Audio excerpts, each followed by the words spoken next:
No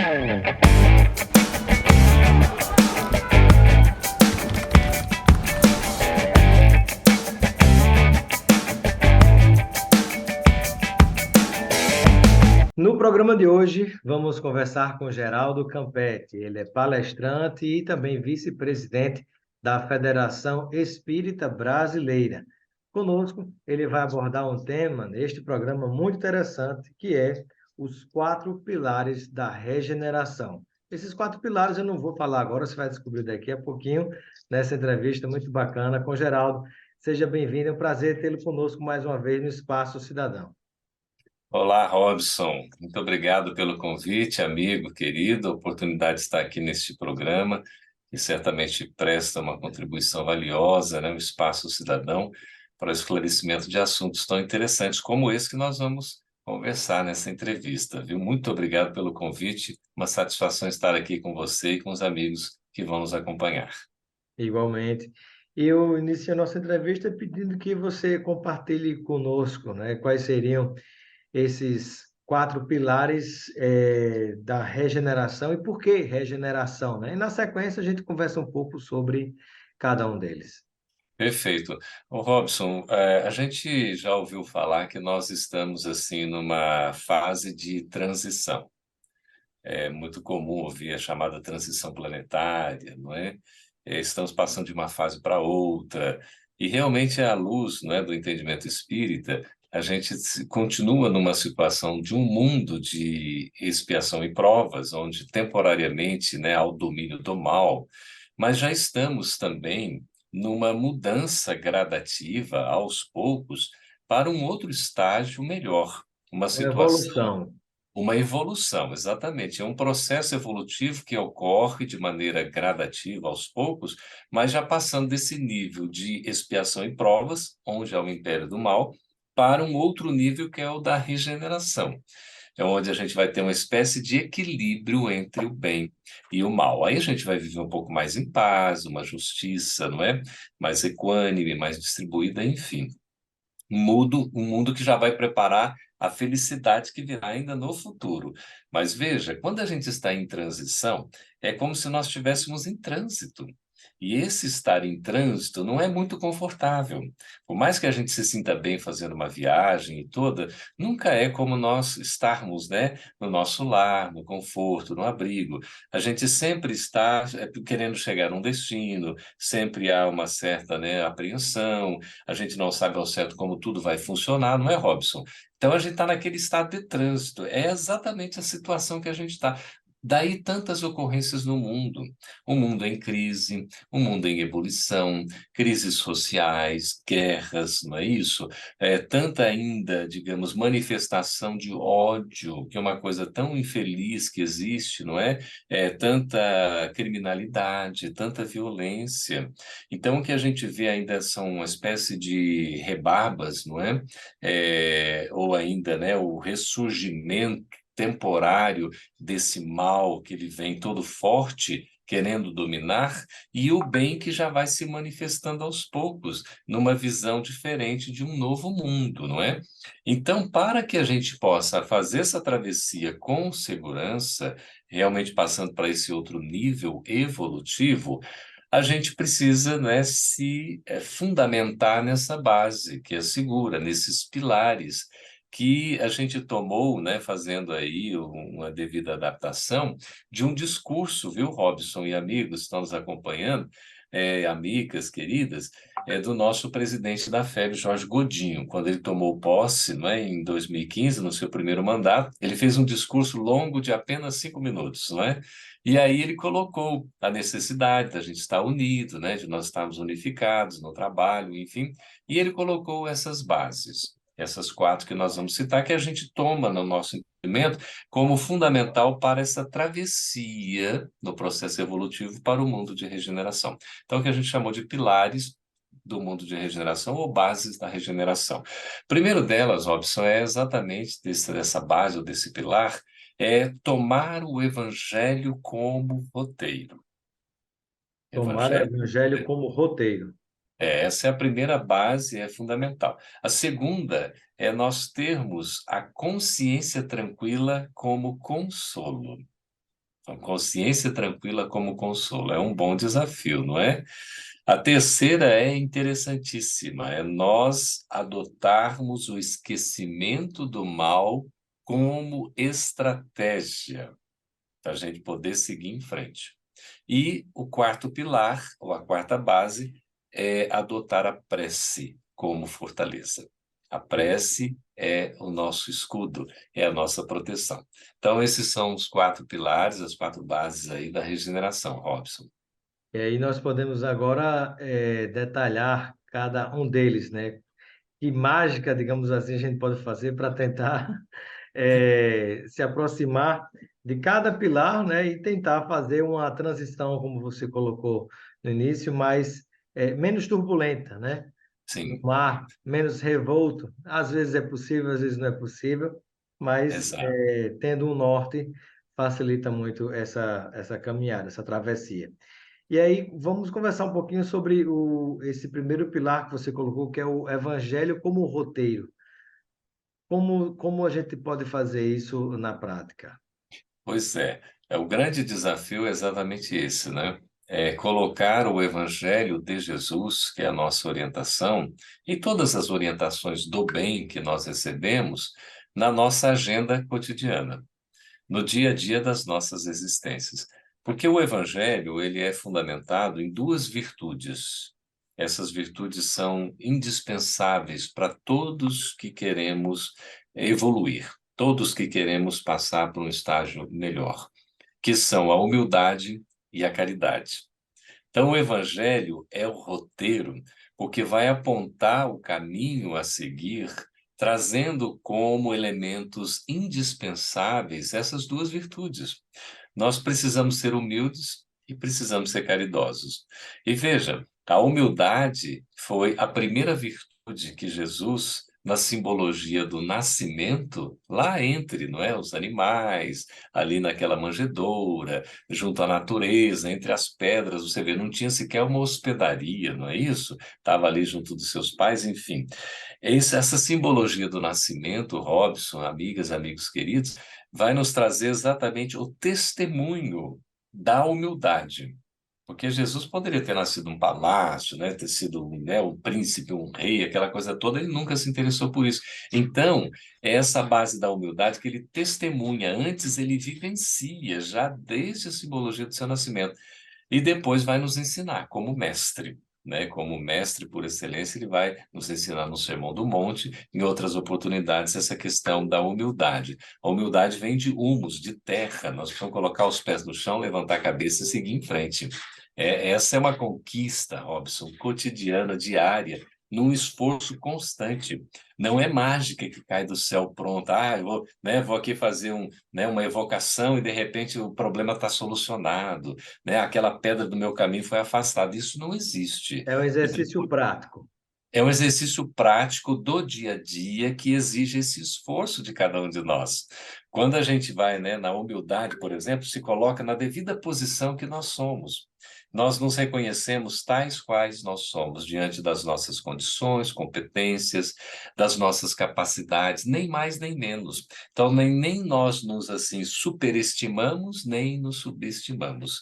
Aí entra outra virtude, que é a caridade, que acompanha juntinho ali com a humildade. O que é a caridade? É o amor em ação. Eu fazer o bem ao próximo. Fora da prática do bem não há felicidade. Ninguém vai ser feliz se não for bom para com o próximo. É Sem o contrário caridade de não há tudo isso. salvação, né? Exatamente, é a base, né? Fora da caridade não há salvação. Essa bandeira vai nos dizer exatamente isso. Fora da prática do bem não há felicidade. Então E é nós só uma vamos. coisa interessante, Geraldo, que muitas vezes quando se fala a palavra caridade, algumas pessoas remetem à doação, a uma ação ou assistência social, Material. a ajudar uma pessoa pobre, né? Mas a caridade significa muito mais do que isso. Muito mais que isso. Veja, Robson, aí, e amigos, amigas estão nos acompanhando. É importante a gente considerar a caridade material também, que é a chamada beneficência.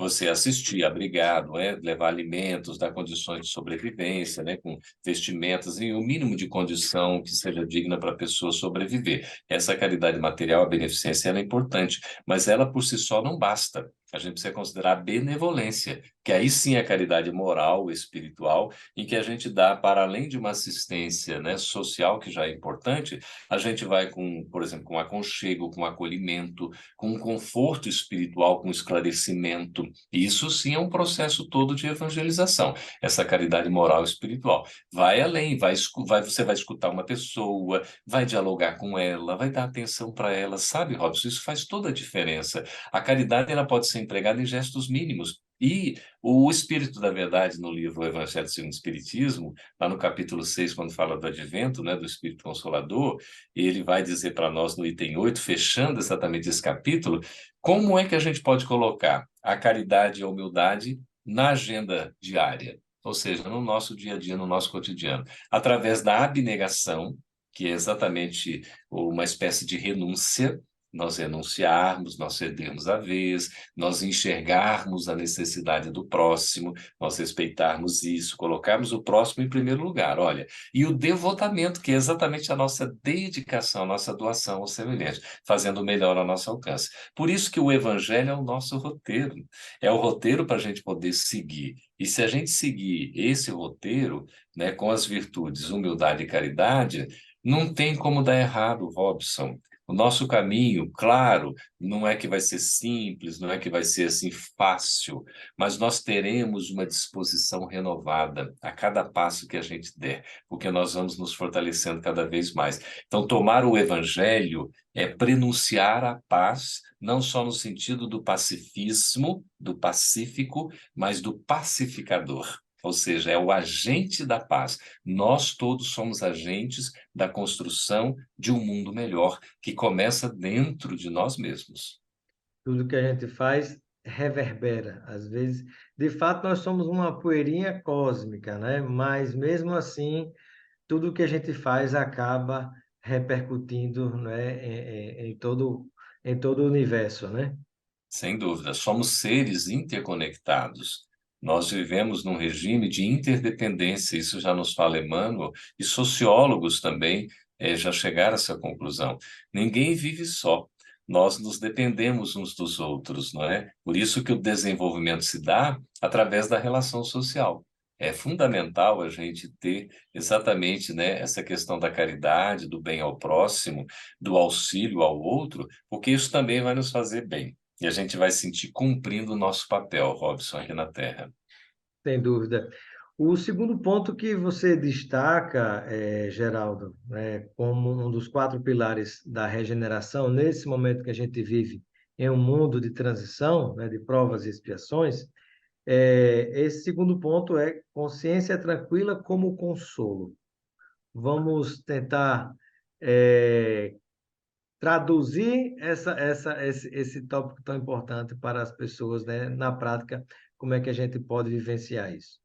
É muito importante mesmo, porque a consciência é assim, é um elemento que compõe o próprio ser que somos nós, que nos integra e que abriga a lei divina dentro de nós. Isso é uma coisa impressionante, não é? Até uma pergunta em O Livro dos Espíritos, que é o livro fundamental do Espiritismo, que é de número 621, quando Kardec, Allan Kardec, que é o codificador do Espiritismo, não é o fundador, ele é o organizador, sistematizador, né? Isso que a gente chama de codificador.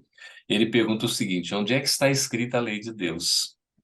E o Espírito da Verdade, né, que é um conjunto de espíritos superiores que vão responder aí essa pergunta, não é? E as perguntas dos livros dos Espíritos, vai dizer o seguinte: a lei de Deus está escrita na consciência.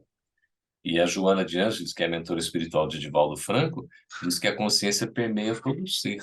Então, a consciência não está localizada meramente, né, na parte cognitiva, intelectual.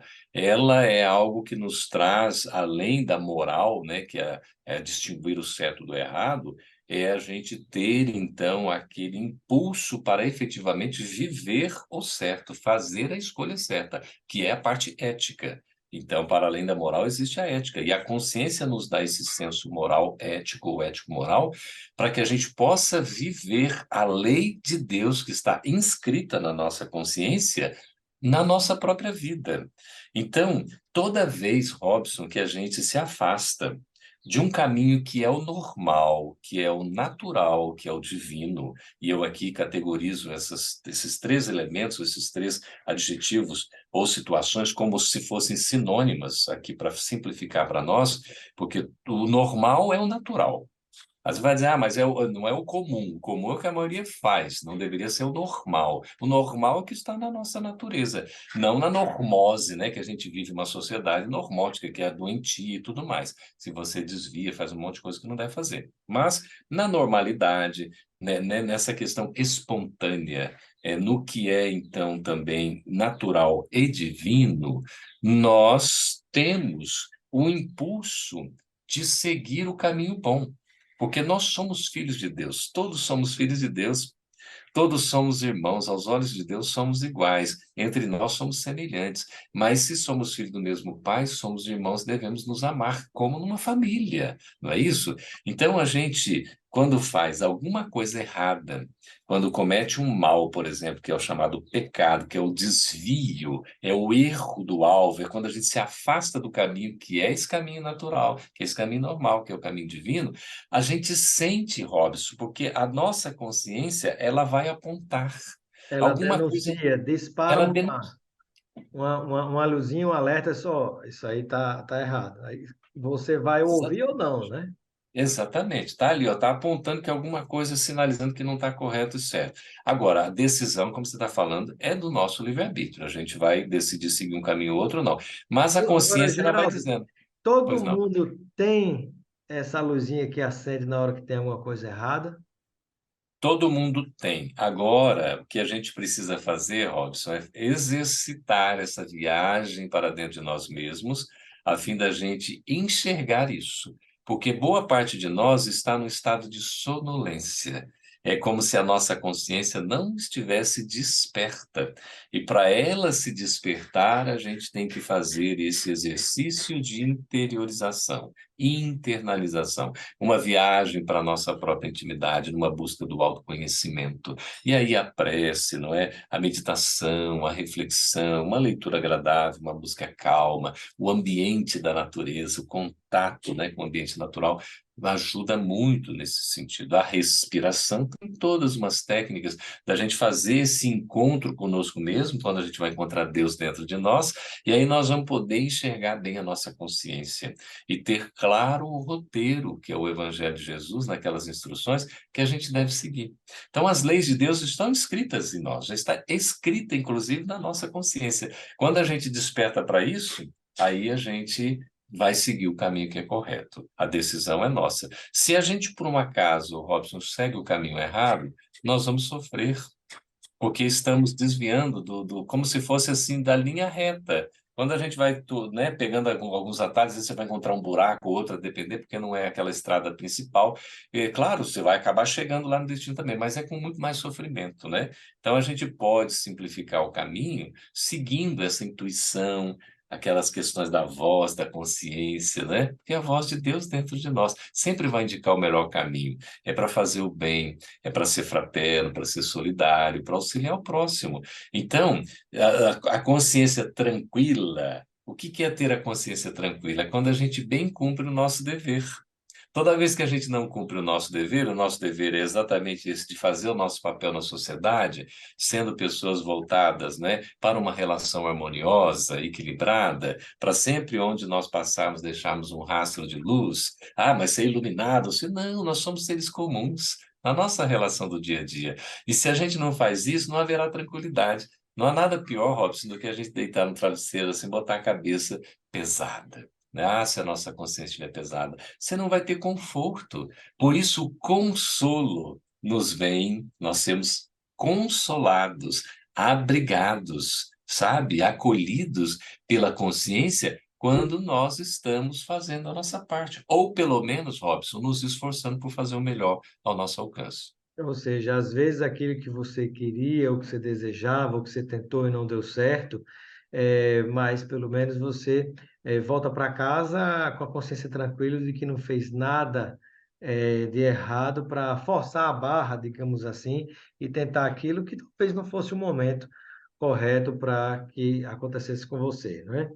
Exato. E aí é um passo de cada vez, viu, Robson? Um passo de cada vez, sem exagerar, porque a gente às vezes superdimensiona uma expectativa e caímos numa frustração. Não demos conta porque era demais e a gente se frustra, se sente infeliz. Não, gente, vamos passo a passo, sem precipitação. Nada é exigido que a gente não possa oferecer. Deus, na sua sabedoria, não vai colocar, então, cargas pesadas em ombros fracos. Todo o peso, toda a carga, toda a prova, ela é compatível com a nossa competência de enfrentamento e, mais que isso, de superação. Que Deus é tão bom que, diante da prova, por mais difícil que ela se nos apresenta, ela sempre traz a lição que a gente tem que aprender e a gente sai fortalecido. Então, nós damos conta não só de enfrentá-la, como também de superá-la.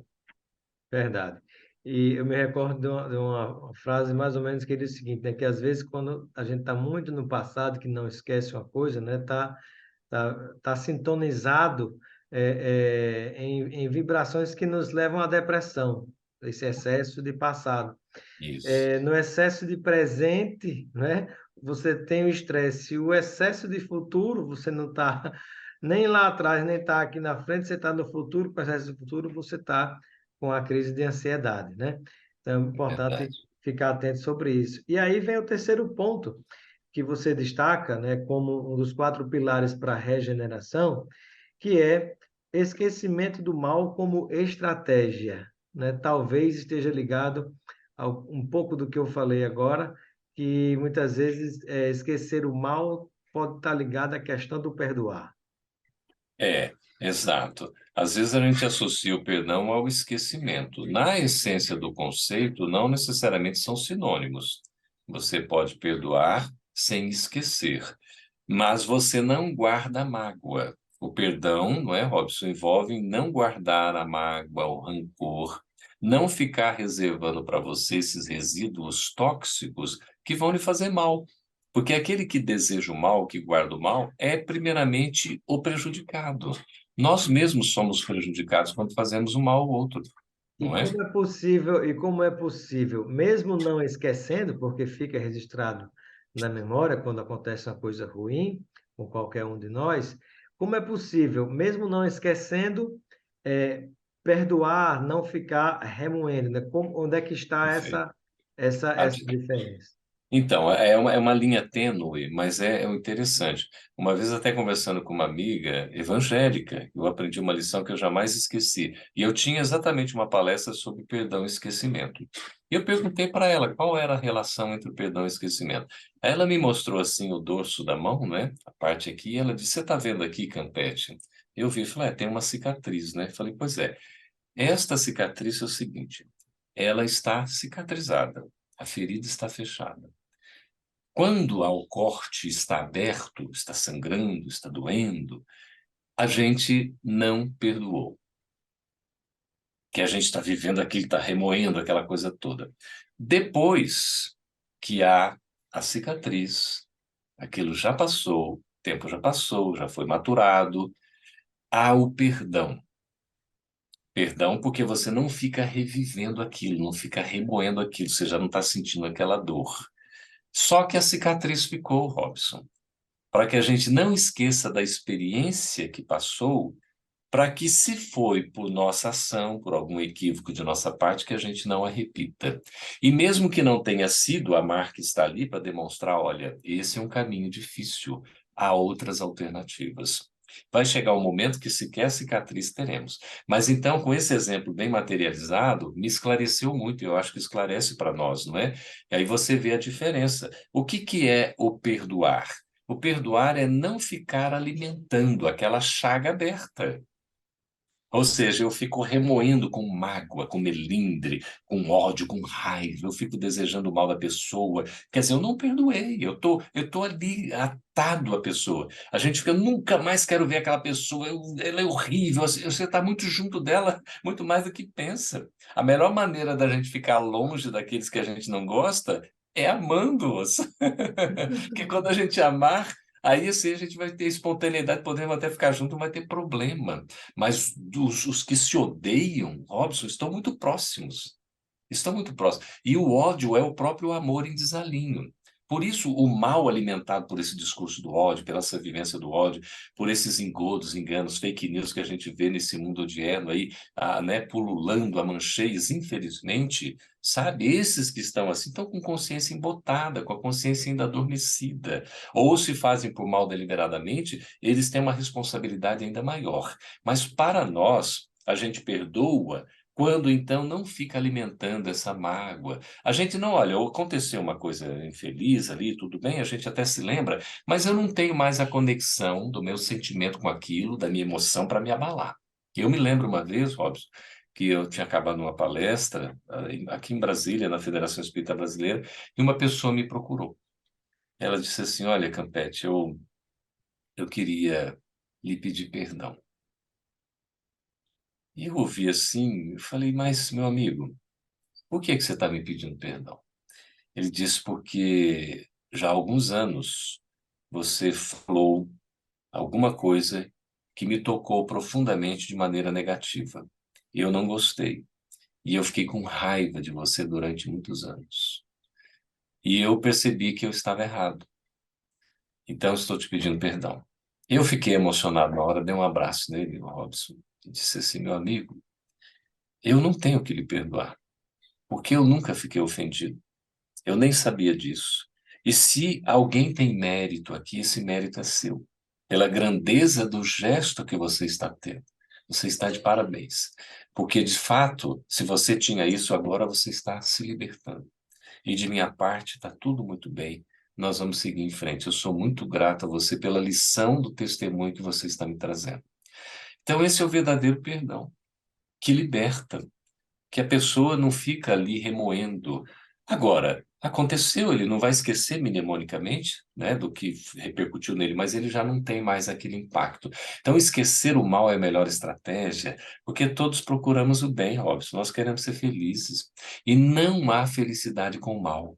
O mal é ilusório, é um engano. Ele, no fundo, ele nem existe, ele é só a ausência do bem. É como a sombra que é a ausência da luz. Mas enquanto nós alimentamos, o mal está ali vivo. Porque a gente está alimentando, nós estamos vibrando, nós estamos sintonizados com ele. Diferentemente do bem. O bem, como é divino, ele existe independentemente. Se eu alimentar ou não alimentar, o bem está aí porque ele é de Deus. Se eu me associar ao bem, melhor para mim. Agora, o mal não é de Deus, o mal é uma criação nossa, temporária, do ser humano equivocado. Tá certo? Por isso que o futuro nos aguarda é o bem, é a felicidade. Não é o mal, não é o ódio. Por isso, já desde agora, se a gente puder assentar esse pilar para a nossa transição aí para o mundo de regeneração, nós teremos maior segurança, Robson. Sem dúvida. E vamos para o quarto tópico que você traz, né, como uma das formas de seguir nessa caminhada de regeneração, que é a prece como uma fortaleza. Fala um pouquinho para a gente sobre como se pode viver esse quarto pilar. Ô, Robson, você sabe como é que eu vejo a prece? A prece, a oração, a reza, né, depender da crença, como seja, é esse contato que a gente faz, não é, com a divindade, com Deus, com Jesus, com o Espírito Santo, com o Espírito protetor, enfim, né, com os amigos espirituais, essa possibilidade de conexão com o sagrado, enfim, eu vejo como um alimento. É um alimento espiritual. Assim como a gente se alimenta materialmente, não é? A gente se alimenta várias vezes ao dia, não é assim? Tem um café da manhã, não é? Tem às vezes um lanche intermediário, tem ali um almoço, depois tem um lanche também à tarde, às vezes tem um jantar, ou tem outro lanche à noite. Quer dizer, são 3 a 5 refeições por dia que a gente faz, não é? Então, eu tomo assim, como a gente se alimenta materialmente para a sustentação do nosso veículo somático, né, o nosso organismo, o nosso corpo, a gente também tem que se alimentar para a sustentação de nós mesmos, que somos o espírito.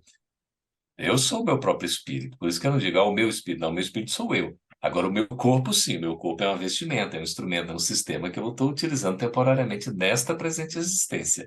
Por isso eu falo o meu corpo, mas o meu espírito sou eu mesmo. Então, para alimentar-me espiritualmente, a oração é o melhor recurso. E é ela quem nos dá segurança, ela é quem nos dá fortaleza. Ela é uma espécie de escudo de proteção para a gente enfrentar os percalços do dia a dia. A prece nos traz, assim, fortalecendo a fé, Robson, lucidez. Através da oração, a gente consegue ter uma visão mais clara, uma perspectiva de futuro até mais otimista. Não é que o problema vai ser resolvido assim por um passe de mágica divina. Ele poderia até fazer isso, mas a prece nos dá aquela força para a gente poder enfrentar o problema. Aí o problema já não parece tão grande nem tão pesado, porque a nossa força aumentou pela prece, pela oração. Ô, Geraldo, e alguém pode estar pensando nesse momento, como fazer uma prece sincera? Existe alguma recomendação, alguma receita, algo que você deve seguir, algo especial, algum momento especial, um lugar especial? Não é? O que é que você pode falar para nós sobre isso? Olha, eu queria até aproveitar e mostrar esse livro aqui, Ensina-nos a Orar, de Álvaro Crispino, uma edição da Federação Que Espírita legal. Brasileira. É muito bacana porque ele vem bem assim ao encontro dessa pergunta que você faz, que é uma pergunta muito prática, é uma dúvida que realmente existe. E ele traz aqui para nós, o Álvaro Crispino, a oração, a ação nossa de cada dia, né? A gente faz aqui uma apresentação e ele vai falar para nós, ensina-nos a orar, não é? Orar também se aprende. Que a gente, mas eu não sei orar, mas a gente pode aprender. O que vale na oração é o sentimento, é a sinceridade, não são as palavras bonitas, não é decorar e tal, né? Aí ele coloca por que orar, como orar, o que pedir, onde orar, quando orar e por quem orar. Depois ele vai explicar para nós o Pai Nosso, né? Que é a oração dominical. Então, veja, a oração ela pode ser feita e deve ser feita, Robson, do jeito mais simples. Não tem propriamente uma posição. Eu tenho que ficar de joelhos. Se você se sente bem de joelhos, fique de joelhos, porque às vezes aquela posição vai te evocar uma série de coisas, inclusive fisicamente. Há estudos nesse sentido, de quando a gente levanta as mãos para o céu, quando a gente se ajoelha, quando a gente, né, tem a posição, a nossa própria predisposição já facilita a concentração para se conectar com a espiritualidade. Tá certo? E isso varia de entendimento para entendimento, mas é uma coisa que acontece na prática. Agora, não há posição, você pode fazer até uma prece caminhando, andando, né? Você não precisa necessariamente fechar os olhos. O importante é você estar ali conectado, né? Você pode até fazer uma prece tomando banho, por exemplo. Pode, você aproveita e fluidifica a água, né, do chuveiro, que é uma bênção. Então, você tem várias formas de orar. O que mais conta na prece é o sentimento, é o nosso coração. É estarmos ali conectados com o sentimento e com o pensamento. Pensamento, a gente tem que estar entendendo que nós estamos vibrando. Olha, eu sei, eu sinto aquilo, eu me envolvo, eu me entrego. E aí eu posso estar orando, por exemplo, conforme eu me alimento. Me alimentei materialmente, eu faço uma prece. A prece pode ser para agradecer, Robson. Eu posso agradecer pela vida, por tudo que eu tenho, por tudo que está me sendo concedido, pela família, pelos amigos, sabe? Pelo emprego, pelo trabalho, tudo, por aqui nós estarmos juntos nesse momento, né? Então, agradecer, é muito bom agradecer. Agradecer é o contrário de reclamar. Aquele que agradece pouco tende a reclamar muito. E aquele que não reclama ou reclama pouco tende a agradecer mais. Esse é o caminho. Podemos também pedir, a gente costuma fazer a prece para estar pedindo ajuda, pedindo aquilo. Às vezes a gente pede coisa que não deve. Pedir para ganhar na loteria, pedir para arrumar o parceiro ideal, isso não existe. Não adianta, não vai ser a prece que vai resolver. É claro que a gente pode pedir inspiração, né, para que você possa ter a força, ter a lucidez para fazer a melhor escolha na sua vida. Eu vou fazer uma prece para me dar o gabarito aqui de uma prova de um concurso, né, de um exame ali que eu estou fazendo. Isso não vai existir. Mas, se você está estudando, você pode pedir, claro, lucidez para que o seu raciocínio seja aberto, você tenha a maior concentração possível, né? E também a prece para louvar, que é quando a gente faz essa conexão com a própria natureza, a obra divina, para a gente se sentir integrado, né? A gente costuma louvar pouco, mas essa louvação é nós estarmos, né, ali juntos, reconhecendo o poder divino e ao mesmo tempo que a gente agradece a Ele por tudo que nós estamos recebendo. Então, a prece é um elemento diário, tem até uma definição de André Luiz, com o verbo orar, não é? Que é muito bonita, está no livro Mecanismo da Mediunidade, psicografia do Chico e do Valdo Vieira, e André Luiz diz assim: orar constitui a fórmula básica da renovação íntima, pela qual o divino entendimento desce do coração da vida para a vida do coração. Então veja que orar é uma base para a renovação íntima. Vai promover a melhoria de todos nós, viu, Robson? Pela oração, que nos conecta, nos aproxima, é uma forma de estar conversando e ouvindo a Deus, nosso Pai, não é? Perfeito. Muito bem, eu quero agradecer a participação do Geraldo Campetti, vice-presidente da Federação Espírita Brasileira. palestrante espírita no nosso programa Espaço Cidadão. Seja sempre bem-vindo.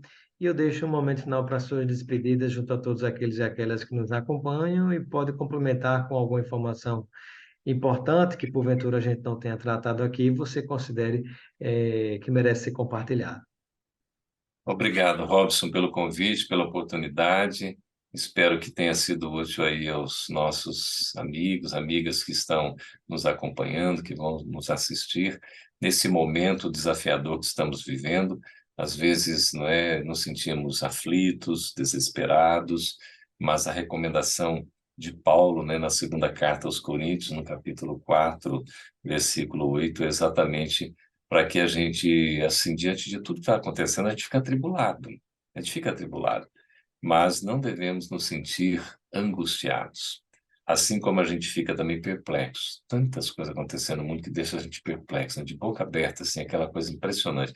Mas não devemos nos deixar desanimar. Por isso, o Evangelho como roteiro, o esquecimento do mal, não é como estratégia, é a questão da consciência tranquila como um consolo e a prece como fortaleza, são pilares fundamentais para a gente poder seguir esse curso na segurança e na certeza de que nós seremos felizes, porque estaremos fazendo a nossa parte e, inclusive, auxiliando aqueles que conosco caminham, para que todos possamos seguir nessa travessia do mundo de expiação e provas para o mundo de regeneração que tanto desejamos. Que Jesus nos abençoe a todos e possamos seguir otimistas, sempre buscando fazer o melhor ao nosso alcance, porque o amparo espiritual jamais nos faltará. Abraço, Robson, a você, abraço a todos os nossos e nossas queridas e queridos. Um grande abraço, muito obrigado.